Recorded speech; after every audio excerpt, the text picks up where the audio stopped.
मोहतरम हाज़रीन,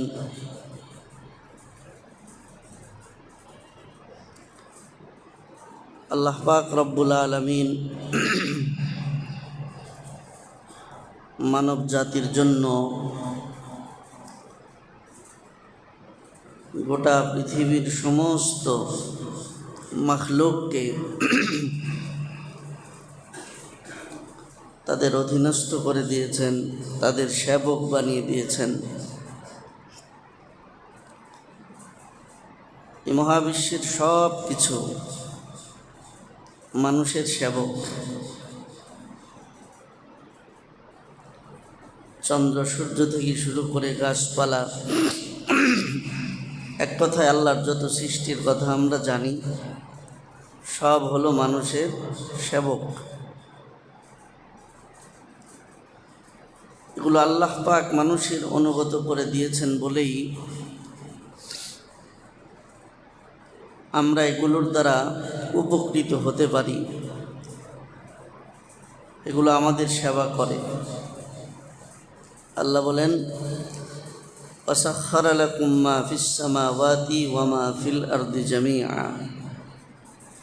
আসমান এবং জমিনে যা কিছু আছে সব কিছুকে তোমাদের অনুগত করে দেওয়া হয়েছে।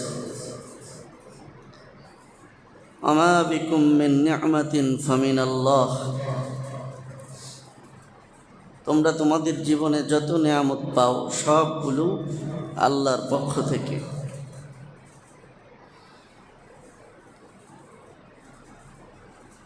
এই যে এত নিয়ামত আমরা আল্লাহর পক্ষ থেকে প্রতিনিয়ত প্রতি মুহূর্তে প্রাপ্ত হচ্ছি,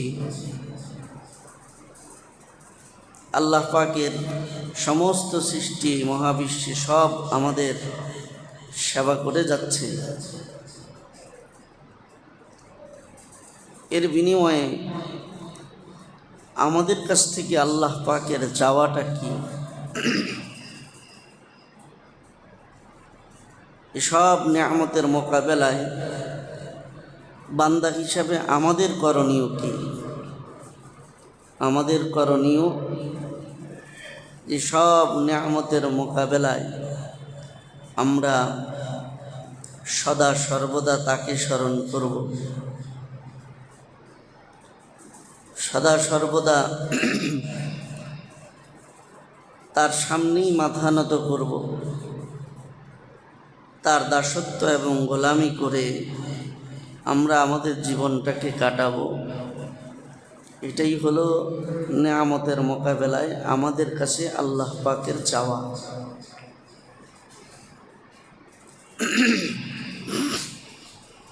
কুরআনে কারীমে আল্লাহ তাআলা স্পষ্টই বিষয়টা বলে দিয়েছেন, ওয়ামা খালাকাতুল জিন্না ওয়াল ইনসা ইল্লা লিয়াবুদুন মা উরিদু মিনহুম মির রিজকিন ওয়া মা উরিদু আন ইউতঈমুন ইন্নাল্লাহা হুয়ার রাজ্জাকু যুল কুওয়াতিল মাতিন।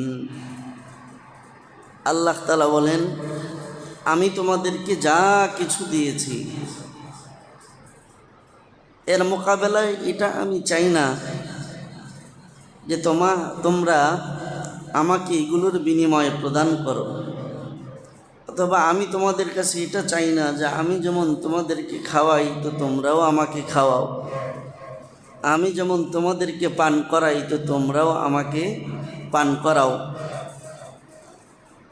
অথবা আমি যেমন তোমাদেরকে রিজিক দিই তোমরাও আমাকে রিজিক দাও। আল্লাহ বলেন, এগুলোর কোনোটাই মা উরিদু, এগুলোর কোনোটাই আমি তোমাদের কাছে চাই না। যা কিছু দিয়েছি এর মোকাবেলায় একটাই চাওয়া, ইল্লা লিয়াবুদুন, তোমরা মৃত্যু পর্যন্ত তোমাদের রবের দাসত্ব গোলামি, তোমাদের রবের কাছে মাথা নত করা, এক কথায় সদা সর্বদা তোমরা তোমাদের রবকে স্মরণ রাখবে, কখনো ভুলে যাবে না। এই হাজারো নিয়ামত যেগুলো আল্লাহ আমাদেরকে দিয়ে যাচ্ছেন, আমরা প্রতি মুহূর্তে ভোগ করছি, যেগুলোর একটা ছাড়া আমাদের জীবন অচল। একটা নেয়ামত ছিনিয়ে নিলে যেখানে আমাদের জিন্দেগি সর্বনাশ, আমাদের জীবন এক কথায় অচল হয়ে পড়ে। এই সব নেয়ামতের মোকাবেলায় আল্লাহ পাক একটা জিনিসই চাইলেন, সেটা হলো সদা সর্বদা তাকে স্মরণ রাখা। এই চাওয়ার মোকাবেলায় আমরা আল্লাহ পাককে এটা কতটুকুন দিতে পেরেছি। সব নেয়ামতের মোকাবেলায় আল্লাহ পাক চাইলেন যে আমরা তাকে যেন সর্বদা স্মরণ রাখি। এই যে চাওয়াটা, আমরা গোলাম হিসেবে, বান্দা হিসেবে আল্লাহর এই চাওয়াটা কতটুকুন পূরণ করতে পেরেছি, তার এই চাওয়াটা আমরা কতটুকুন দিতে পেরেছি, এটা গোলাম হিসাবে আমাদের নিজেরা ভাববার প্রয়োজন। বাস্তব অবস্থা হলো, যেখানে আল্লাহ প্রতি ক্ষণে প্রতি মুহূর্তে সদা সর্বদা সর্ব জায়গায় তাকে স্মরণ রাখার জন্য নির্দেশ করেছেন, আর বাস্তবতা হলো যে আমরা প্রায় প্রতিটি জায়গায়, প্রায় প্রতিটি মুহূর্তেই আমরা অধিকাংশ মানুষ তাকে ভুলে আছি। নির্দেশ করা হয়েছে প্রতি মুহূর্তে স্মরণ রাখতে, আর আমরা প্রতি মুহূর্তেই কেমন যেন তাকে ভুলে আছি। নির্দেশ করা হয়েছে সর্বত্র তাকে সব কাজে স্মরণ রাখতে, আমাদের হাল হলো আমরা সর্বক্ষেত্রেই তাকে ভুলে আছি। আল্লাহর স্মরণ কোথায় আছে? আমাদের শিক্ষা ব্যবস্থার মধ্যেও আল্লাহ নাই, আমাদের চাকরি বাকরির মধ্যেও আল্লাহর স্মরণ নাই, আমাদের ব্যবসা বাণিজ্যের মধ্যেও আল্লাহর স্মরণ নাই, আমার ব্যক্তি জীবনের ক্ষেত্রেও আমরা আল্লাহ পাককে স্মরণ রাখতে পারি না। একাকিত্বে নির্জনে যখন থাকি, শয়তানের ধোঁকায়, নফসের ধোঁকায় আমরা অধিকাংশ সময়ই আল্লাহ পাককে ভুলে যাই, যেটা আমাদের জন্য অত্যন্ত মারাত্মক ভয়াবহ একটি বিষয়, যা আল্লাহ পাককে আমরা স্মরণ রাখতে পারছি না। যদিও এমন কিছু আল্লাহর বান্দা আছেন যারা ভুলে গেলে তাৎক্ষণিক আবার মনের মধ্যে অনুশোচনা তৈরি হয়, আবার সঠিক পথে ফিরে আসার মতো চিন্তা চেতনা তৈরি হয়। কিন্তু মুসলমানদের মধ্যে অধিকাংশ মানুষের হাল, তারা ভুলে আছে তো আছেই, দিন যত যাচ্ছে ভুলে যাওয়ার মাত্রা পরিমাণ তত বাড়ছে। আল্লাহকে যে ভুলে গেছে তার কোনো অনুভূতি অন্তরে এখন কাজ করছে না। হালটা এখন আমাদের এমন, কোথাও আমাদের আল্লাহ পাকের স্মরণ নাই। সব জায়গা থেকে আমরা কেমন যেন আল্লাহ পাককে ভুলে আছি। আমার ভাইয়েরা,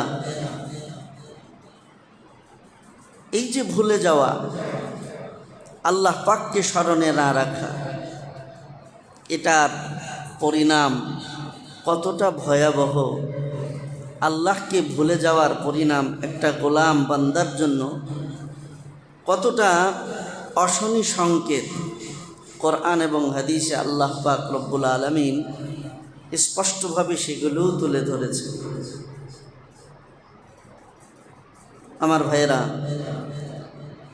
এজন্য একজন মুমিন, একজন মুসলমান, সে কখনো কোনো মুহূর্তে আল্লাহ পাককে ভুলে যেতে পারে না। এটাই একজন মুমিনের জিন্দেগি হওয়া উচিত, যদিও আমরা এই জিন্দেগির মধ্যে নাই।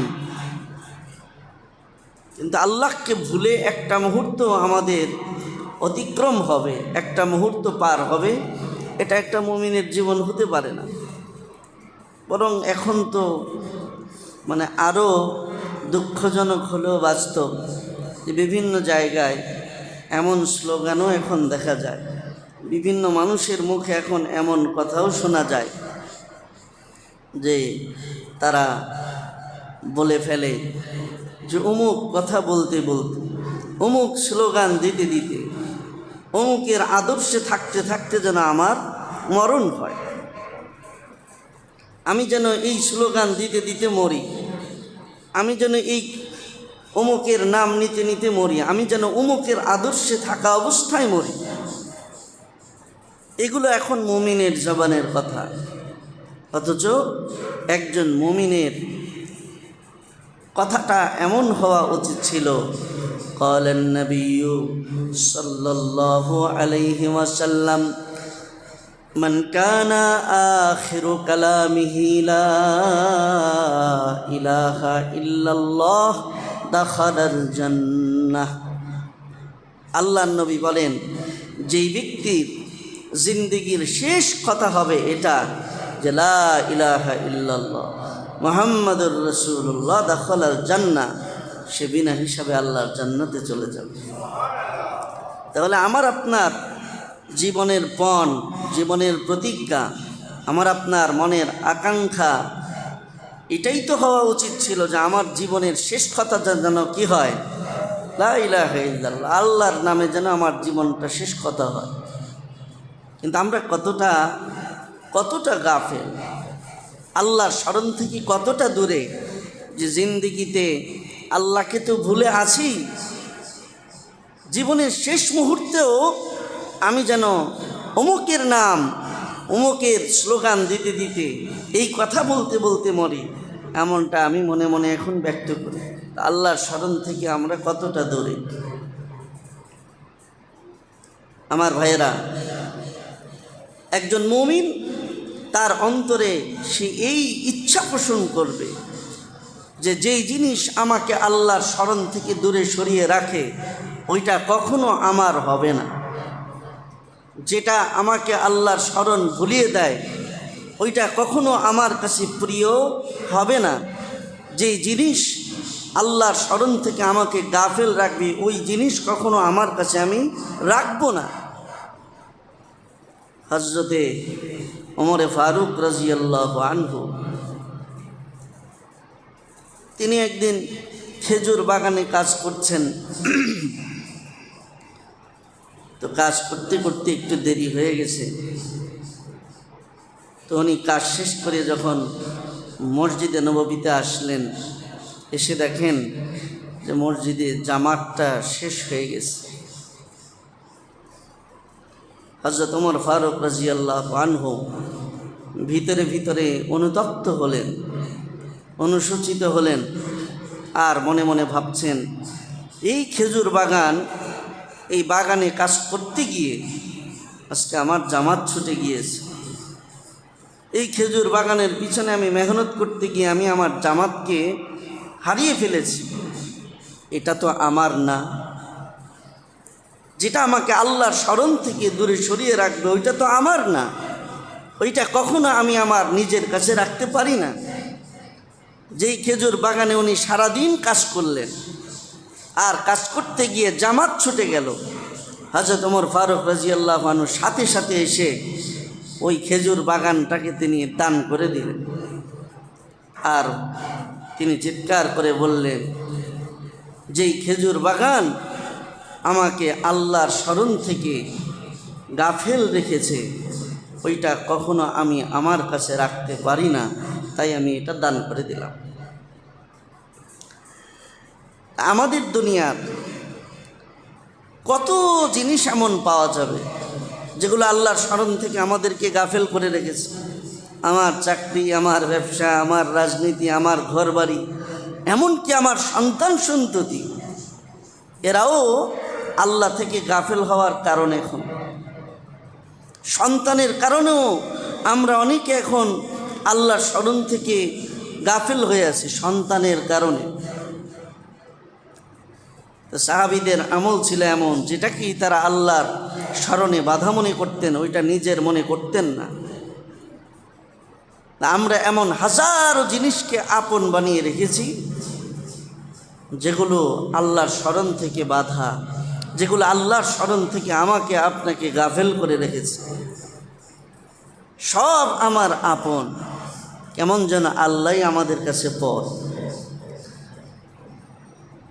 সব কিছুর কথা আমাদের স্মরণ হয়, কেবল আল্লাহর স্মরণটাই আমাদের নাই। ফোন দিয়ে আমরা বলি যে তোমাকে খুব মিস করতেছি, বলি না অনেক সময়? বন্ধু বন্ধুকে ফোন দেয়, হঠাৎ করে কাছের মানুষের কথা মনে হয়, হঠাৎ করে স্বামীর বিবির কথা মনে হয়, বিবির স্বামীর কথা মনে হয়, বাবার সন্তানের কথা মনে পড়ে, সন্তানের বাবার কথা মনে করে, তো ফোন দেয়। ফোন দিয়ে কি বলে যে তোমাকে খুব মনে পড়ছে, তোমারই খুব স্মরণ করতেছে। কিন্তু এই যে কথাটা, যেটা আমি বান্দা হয়ে বান্দাকে বললাম, আপনাকে খুব মনে পড়ছে, আপনার কথা খুব স্মরণ হচ্ছে, আমার আপনার জিন্দেগির লম্বা হায়াত পার হলো। বলেন তো দেখি, কখনো কি আমার জীবনে এমন একটা মুহূর্ত এসেছিল কিনা, অথবা এমন কোনো একটা সময় এসেছিল কিনা যেই মুহূর্তে আমি এ কথা বলেছি যে আল্লাহ এই মুহূর্তে তোমাকে আমার খুব মনে পড়ছে, আল্লাহ এই মুহূর্তে তোমাকে আমি খুব অন্তরে স্মরণ করছি। আমি আমার বন্ধুকে যেভাবে কথাটা বলেছি, এভাবে ভালোবাসার গভীর থেকে হৃদয়ের কথাটা কখনো আল্লাহকে বলতে পেরেছি কিনা? আমার জীবনের এমন কোনো লামহা, এমন কোনো মুহূর্ত আছে কিনা? হয়তোবা অনেকের জিন্দেগিতেই দেখা যাবে এমন মুহূর্ত নাই। তার মানে সবার কথা স্মরণ আছে, কেমন আল্লাহ শুধু স্মরণে নাই। সবাই আমার আপন, কেবল আল্লাহ যেন আমার কাছে পর। বরং দুর্দশার কথা বলতে গেলে, দুরবস্থা তো এখন আরও করুন যে আল্লাহর কথা আমরা নিজেরা তো অনেকে স্মরণ করি না, যারা স্মরণ করে তাদের স্মরণটাও আমাদের কাছে ভালো লাগে না। আমাদের বাংলাদেশের মধ্যেই এমন ঘটনা ঘটেছে, বেশি দিন আগের কথা নেই তো, কয়েকদিন আগে একজন শিক্ষিত মানুষ সে আক্ষেপ করে বলছে যে এটা খুব দুঃখজনক যে কথায় কথায় আল্লাহর নাম স্মরণ করা, কিছু হইলেই বিসমিল্লাহ বলা, আলহামদুলিল্লাহ বলা, সুবহানাল্লাহ বলা, এই যে কথায় কথায় এরকম আল্লাহর নাম উচ্চারণ করা, এটা অসাম্প্রদায়িক দেশে খুবই দুঃখজনক। তার মানে নিজে তো আল্লাহর স্মরণ করেই না, যারাও বা আল্লাহর স্মরণ করে এটা তার কাছে ভালো লাগে না। 90-94 মুসলমানের দেশে এমন দুঃসাহসিক একটা মন্তব্য, এমন অধ্যত্বপূর্ণ বেয়াদবিমূলক একটি মন্তব্য, যেটা তার কাছে দুঃখ লাগলো। আর সে দুঃখের মনের কথাটা 17 কোটি মুসলমানের দেশে প্রকাশ করে বলেও ফেলল। এটা আমাদের জন্য লজ্জার কারণ। আমাদের তো অনেকের জানাও নাই, অনেকে হয়তো আমরা আজকেই প্রথম শুনেছি যে এরকম কথা কেউ বলেছে কিনা। এটা আমাদের উদাসীনতা, এটা আমাদের গাফলতি। আমাদের সচেতনতা এতটুকুন থাকা উচিত ছিল যে এই বাংলার জমিনে আল্লাহটা খেয়ে পড়ে কেউ আল্লাহর স্মরণ ভালো লাগে না এমন মন্তব্য করবে, আর এই বাংলার জমিনে সে হেঁটে বেড়াবে, বাংলার জমিনের আলো বাতাস সে ভোগ করবে, এটা আমরা কখনো হতে দিব না।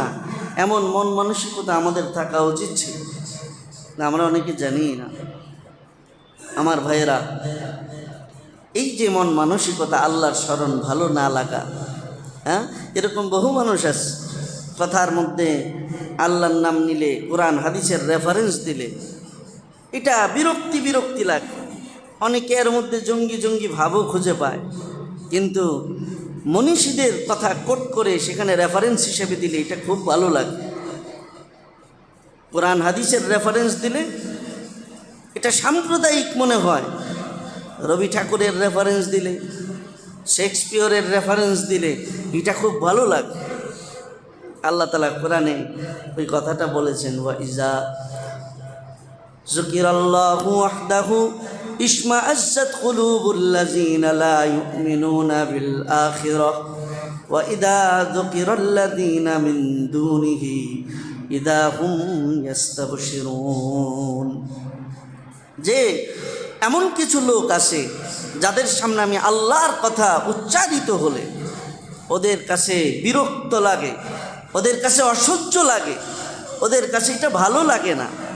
কিন্তু যখন আমার নাম বাদ দিয়ে অন্য কোনো ব্যক্তির নাম উচ্চারণ করা হয়, অন্য ব্যক্তির স্মরণ হয়, তখন তাদের মনটা আনন্দে ভরে ওঠে। আল্লাহ তাআলা নিজে বলেছে। এই ধরনের লোক আমাদের মধ্যে আসে না? আসে। আমার ভাইয়েরা, এই যে আল্লাহ পাককে ভুলে যাওয়া, এই যে প্রবণতা আমাদের মধ্যে এখন চলছে, এটার পরিণাম খুবই ভয়াবহ, এটার ফলাফল অত্যন্ত ভয়াবহ। যে আল্লাহ পাককে বান্দা ভুলে যাবে, এটা কখনো হতে পারে না। বরং মুমিনের শান হলো, মুমিন প্রতিটা মুহূর্তে, প্রতিটা শ্বাসে নিঃশ্বাসে সে আল্লাহর কথা স্মরণ করবে, আল্লাহকে সে মনে মনে ইয়াদ করবে। এটা একজন মুমিনের অত্যন্ত বড় একটি গুণ। কিন্তু এই গুণ থেকে কেউ যদি দূরে সরে যায়, আল্লাহর স্মরণ থেকে কেউ যদি গাফেল উদাসীন হয়ে যায়, তাহলে তার পরিণতি কি, তার ফলাফল কতটা ভয়াবহ হতে পারে, সেগুলোর কুফল কি, কোরআন হাদিসে আল্লাহ তাআলা বলেছেন, অনেক বলেছেন, সব তো বলা সম্ভব না। যদি কোট করে দুই একটা বলি, আল্লাহ পাককে যদি কেউ ভুলে যায়, আল্লাহর স্মরণ থেকে কেউ যদি গাফেল উদাসীন হয়ে যায়, তাহলে তার প্রথম যেই কুফল সেটা আল্লাহ তাআলা বলেন, ওয়ামান আ'রাদা আন যিকরি ফাইন্না লাহু মাঈশাতান দানকা ওয়া নাহশুরুহু ইয়াওমাল কিয়ামাতি আ'মা ক্বালা রাব্বি লিমা হাশারতানি আ'মা ওয়া ক্বাদ কুনতু বাসীরা ক্বালা কাযালিকা আতাতকা আয়াতুনা ফানাসিতাহা ওয়া কাযালিকাল ইয়াওমা তুনসা। আল্লাহ তাআলা বলেন, কেউ যদি আমার স্মরণ থেকে দূরে সরে যায়, কেউ যদি আমার স্মরণ থেকে গাফেল হয়ে যায়, তাহলে তার কুফল হলো, প্রথমত তার দুনিয়ার জীবনটাকে আমি তার জন্য সংকীর্ণ করে দিব, দুনিয়ার জীবনটা তার জন্য কঠিন করে দিব। সব কিছু থাকার পরেও সে সদা সর্বদা হীনমন্যতায় ভুগবে, সদা সর্বদা সে হতাশায় ভুগবে, দুনিয়া তাকে পেরেশান করবে, দুনিয়ার সব কিছু তাকে অন্তরের মধ্যে অস্থিরতা সৃষ্টি করবে, দুনিয়া নিয়ে সে শান্তি পাবে না, ধন সম্পদও তার জন্য পেরেশানির কারণ হবে, সন্তান সন্ততিও তার জন্য পেরেশানির কারণ হবে, এমনকি জীবনের অর্ধাঙ্গিনী বিবিও তার জন্য পেরেশানি আর অশান্তির কারণ হবে। স্ত্রী দেওয়া হয়েছে কেন? আল্লাহ তাআলা মানুষের জীবনে এই বৈবাহিক যে ব্যবস্থা রেখেছেন, এটা কি অশান্তির জন্য না শান্তির জন্য? বলেন না, শান্তির জন্য না। বিবাহিক যেই জীবন ব্যবস্থা আল্লাহ তাআলা যেটা আমাদের জন্য রেখেছেন, যে একটা নারী এবং পুরুষ পরস্পরে বিবাহ বন্ধনে আবদ্ধ হবে, একটা সংসার জীবন করবে, এটা কেন? এই সংসার জীবনটা কি অশান্তির জন্য না শান্তির জন্য?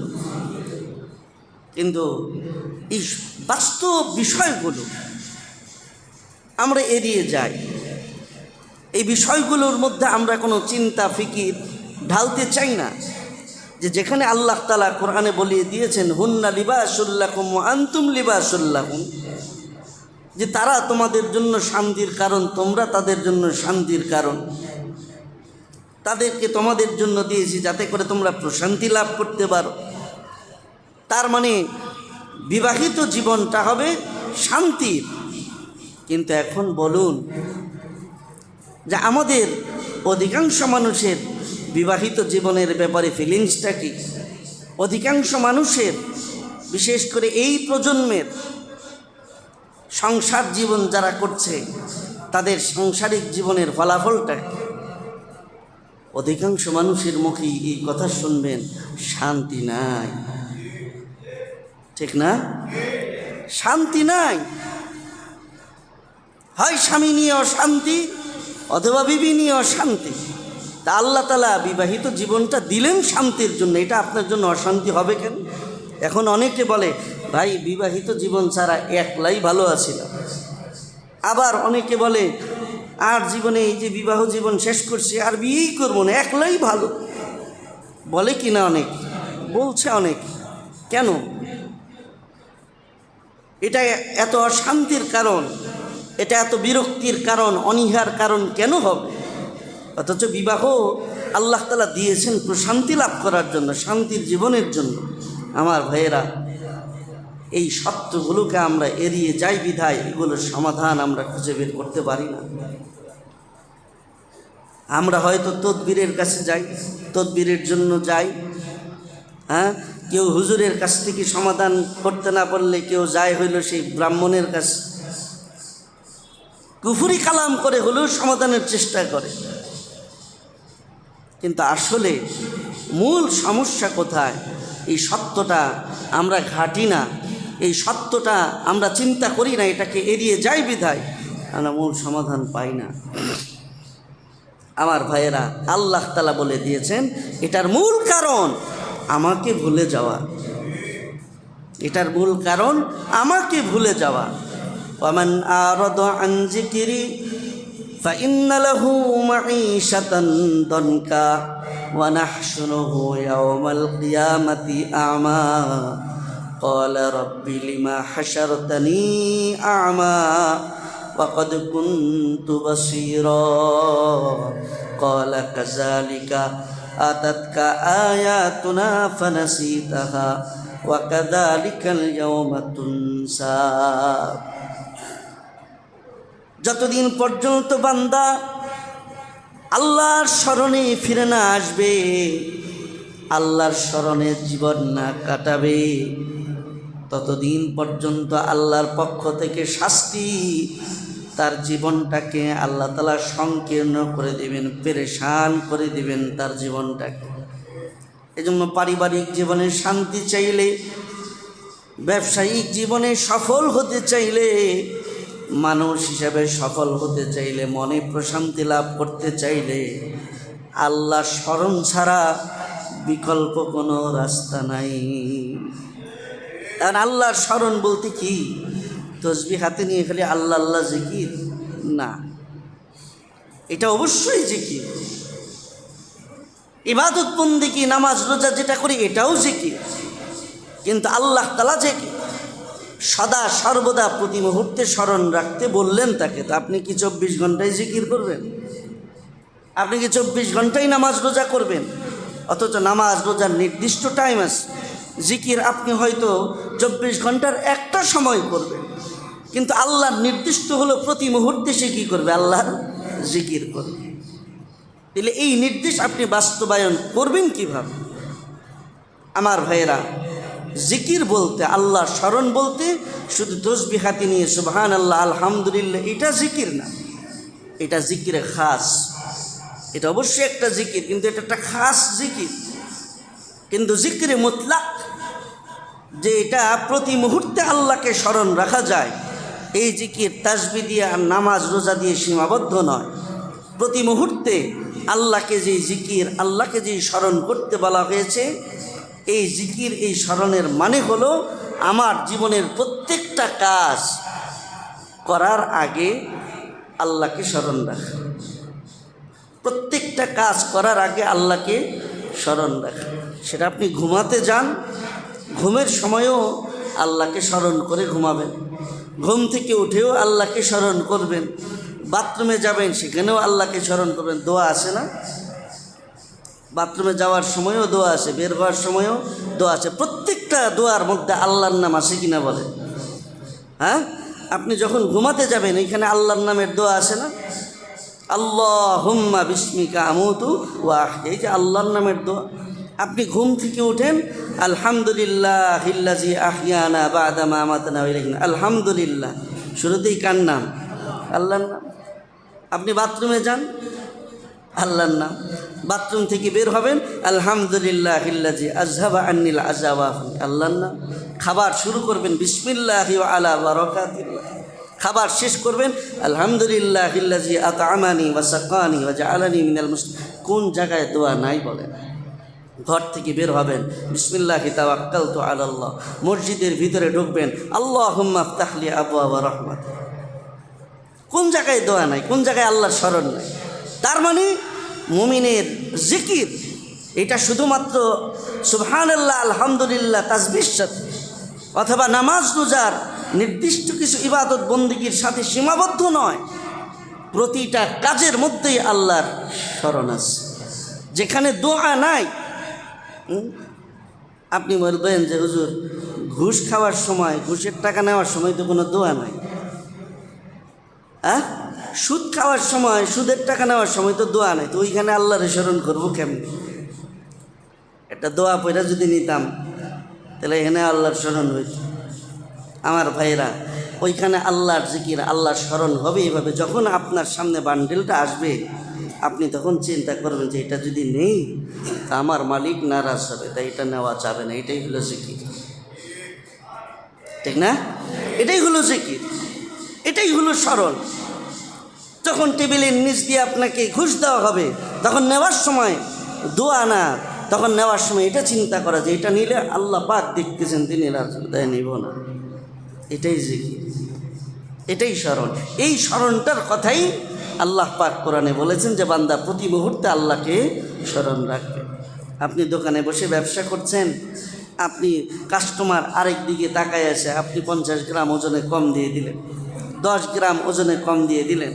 কাস্টমারটা একটু বোকা বোকা টাইপের, আপনি তাকে 2 নম্বর মাল 1 নম্বর বলে তাকে বুঝ দিয়ে দিলেন। আপনি তাকে একটু বাগে পেয়েছেন, 100 টাকার জিনিস আপনি তাকে 1000 টাকায় ঠকিয়ে দিলেন। ওইখানেও তো আল্লাহর স্মরণ আছে না? এই সব মিলিয়ে হলো আল্লাহর জিকির, সব জায়গায় আল্লাহর জিকির। আমার ভাইয়েরা, তাই এই স্মরণ থেকে, আল্লাহর জিকির থেকে যারা দূরে সরে যায়, যারা আল্লাহকে ভুলে যায়, তার ভয়াবহ যেই ফলাফলগুলো, পরিণামগুলো তার মধ্যে 1 নম্বর দুনিয়াতেই পাওয়া যায়। সেটা হলো যে আল্লাহ পাক তার সমস্ত জায়গার শান্তি প্রশান্তিকে দূর করে দিয়ে দুনিয়াটাকেই তার জন্য আল্লাহ তাআলা সংকীর্ণ করে দেন। সব কিছু থাকার পরেও তার কাছে মনে হবে আমার কিচ্ছু নাই। সব কিছু থাকার পরেও মনে হবে তার কিচ্ছু নাই। এটা হলো 1 নম্বর শাস্তি। 2 নম্বর আল্লাহকে ভুলে যাওয়ার পরিণাম, আল্লাহ তাআলা বলেন যে আমাকে ভুলে যাবে হাসরের ময়দানে। আল্লাহ পাক রব্বুল আলামিন দুনিয়াতে তার দৃষ্টিশক্তি থাকলেও আখিরাতে তাকে অন্ধ বানিয়ে উঠাবেন। সে দৃষ্টিশক্তিহীন হবে, তার দৃষ্টিশক্তি থাকবে না। সে আল্লাহকে বলবে, আল্লাহ লিমা হাসারতানি আমা ওয়াকাদ কুনতু বাসীরা। আল্লাহ দুনিয়াতে তো আমার চোখ ছিল, দৃষ্টিশক্তি ছিল, তা আমাকে হাসরের ময়দানে কেন অন্ধ বানিয়ে উঠালেন? আল্লাহ বলবেন, ক্বালা কাযালিকা আতাতকা আয়াতুনা ফানাসিতাহা ওয়া কাযালিকাল ইয়াওমা তুনসা। দুনিয়াতেও তুমি চোখ থাকিতে অন্ধ ছিলা, চোখ থাকিতেও অন্ধ ছিলে। ভালো মন্দ দেখার পার্থক্য শক্তি তোমাকে দিয়েছিলাম, তুমি দেখো নাই। হালাল হারামের পার্থক্য থাকার যোগ্যতা, এটাকে বুঝার যোগ্যতা, সেই দৃষ্টিশক্তি তোমাকে দিয়েছিলাম, হালাল হারাম তুমি দেখো নাই। শিরিক বিদআত পার্থক্য করার দৃষ্টিশক্তি তোমাকে দিয়েছিলাম, তুমি দেখো নাই। দুনিয়াতে যেহেতু তুমি চোখ থাকতেও অন্ধ ছিলা, তাই আল্লাহ পাক আমি হাসরের ময়দানে তোমার দৃষ্টিশক্তি আজ কেড়ে নিলাম, তুমি আজ অন্ধ। দুনিয়াতে যেহেতু আমাকে ভুলে গিয়েছিলা, সেটার ফলাফল হলো আজ আমিও তোমাকে অনন্তকালের জন্য ভুলে গেলাম। তাহলে আল্লাহকে ভুলে যাওয়ার আরেক ফলাফল হলো হাসরের ময়দানে আল্লাহ আমাকে ভুলে যাবেন, যেদিন তার দয়া ছাড়া আমার বাঁচার কোনো উপায় থাকবে না। আমার ভাইয়েরা, 3 নম্বর, আল্লাহ পাককে যদি কেউ ভুলে যায়, আল্লাহর স্মরণ থেকে কেউ যদি গাফেল হয়ে যায়, তাহলে তার আরেকটা কুফল, আরেকটা ভয়াবহ পরিণাম হলো সে মুনাফিক হয়ে যায়। ইন্নাল মুনাফিকিনা ফিদ দারকিল আসফালি মিনান নার। মুনাফিকের জায়গা কোথায়?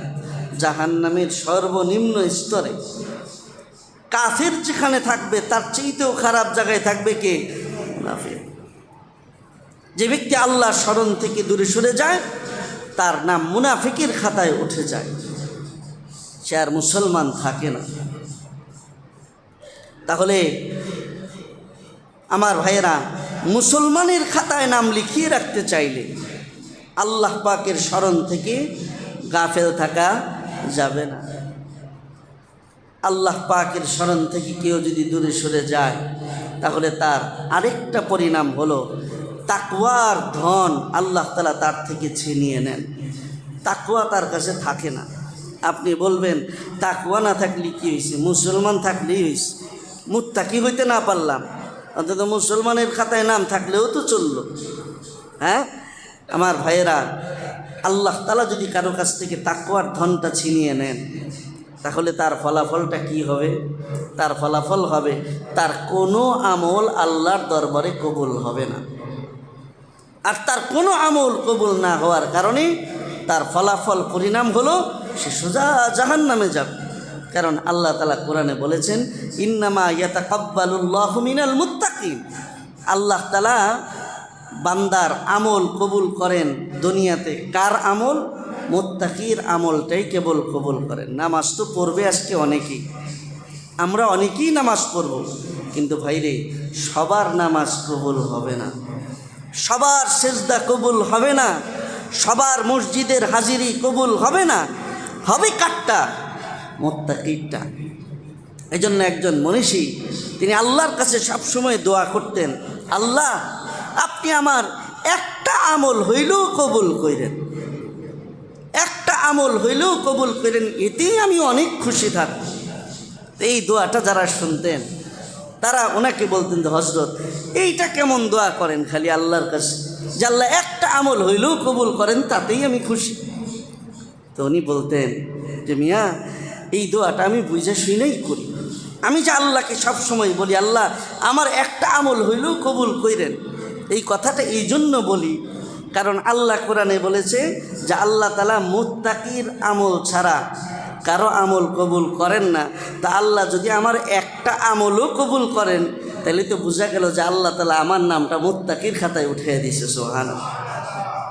এতটুকু নিশ্চয়তা তো পেলাম যে আমার একটা আমল কবুল হয়েছে মানে আমার নামটা মুত্তাকির খাতায় আছে।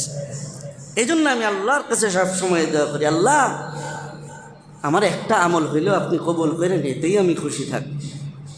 আমার ভাইয়েরা, তো আল্লাহকে ভুলে গেলে তাকওয়া ছিনিয়ে নেওয়া হয়। তাকওয়া ছিনিয়ে নিলে মুত্তাকি আর থাকা যায় না। মুত্তাকি থাকতে না পারলে আমি যত আমল করি আমার কোনো আমল আসমানে কবুল হবে না। আমার ভাইয়েরা, সর্বশেষ আল্লাহ পাককে কেউ যদি ভুলে যায় তাহলে তার ভয়াবহ একটা শাস্তি, তার অত্যন্ত ভয়াবহ একটা পরিণাম হলো আল্লাহ পাক রব্বুল আলামিন তার জীবনের গতিপথটাকে উল্টো পাল্টা করে দেন। কথাটা 1 মিনিটে বুঝি, এটা আমাদের জন্য খুব বেশি বোঝা দরকার। জীবনের গতিপথ উল্টা পাল্টা করে দেওয়ার মানে জীবনের স্বাভাবিক একটা গতি আছে, মুসলমানের জীবনের একটা ধারাবাহিকতা আছে, একটা ধারা আছে। মুসলমানের জীবনটা কেমন হবে এটার একটা ধারা আছে। একটা মানুষের জীবন যাপনের পদ্ধতি কেমন হবে এটার একটা সিস্টেম আছে। মানুষের জীবনযাপন, গরু ছাগলের জীবনযাপন, মানুষের জীবন চিন্তা চেতনা, পশু পাখির চিন্তা চেতনা, মানুষের আচার আচরণ, বন জঙ্গলের হায়াওয়ান জানোয়ারের আচার আচরণ একরকম হবে না। তার মানে মানুষের জীবন চলার একটা সিস্টেম আছে, মানুষের জীবন পদ্ধতির একটা ধারা আছে। বিশেষ করে মুসলমানের জীবন পদ্ধতির একটা সিস্টেম আছে, একটা নিয়ম নীতি আছে। যখন কেউ আল্লাহকে ভুলে যায় তখন তার জীবন ধারাটাকে আল্লাহ পাক উল্টা পাল্টা করে দেন। তখন কি হয়? তখন উল্টাটাকেই তার কাছে ভালো মনে হয়, ভালোটাকেই তার কাছে উল্টা মনে হয়। কথাটা বুঝে আসছে? ভালোটাকেই উল্টা মনে হয়, উল্টাটাকে ভালো মনে হয়। এখন বললে অনেকে কষ্ট পেতে পারে, কিন্তু ভাইরে কাউকে কষ্ট দেওয়া উদ্দেশ্য না, আল্লাহর কসম আমাদের বোঝা উদ্দেশ্য। দরদ নিয়ে বলছি, দরদ নিয়ে শুধু ফিকিরটা অন্তরে তৈরি করার জন্য বলছি। একজন মুসলমান যে পুরুষ হবে তার জীবন পদ্ধতির মধ্যে একটা সিস্টেম হলো সে নবীর সুন্নত দাড়ি মোবারকটা রাখবে। এটা সোজা না উল্টা? এটাই হলো সোজা নিয়ম, এটাই মুসলমানের জীবন ধারার একটা নিয়ম। তা আমাদের অনেকের আয়নার সামনে দাঁড়ালে বলে, ইস বড় হয়ে গেছে, তাড়াতাড়ি যে চাইছে, বেশি বড় হয়ে গেছে, তাড়াতাড়ি ছাইটা ফেলি। জীবন ধারা চিন্তা চেতনাকে আল্লাহ পাক উল্টো পাল্টা করে দিচ্ছেন, যে এখন খারাপটা কি আমার কাছে ভালো লাগতেছে, যেটাতে আল্লাহ পাক নারাজ হবেন, যেটাতে আমার আখিরাত ক্ষতিগ্রস্ত হচ্ছে, ওইটাই আমার কাছে আয়নার সামনে দাঁড়াইলে ভালো মনে হইতেছে। ইস এখন খুব ফিটফাট লাগতেছে আমার, তাই না ভাই? আর ওইটা যখন থাকে তখন এটা অনেকের কাছে ভালো লাগে না।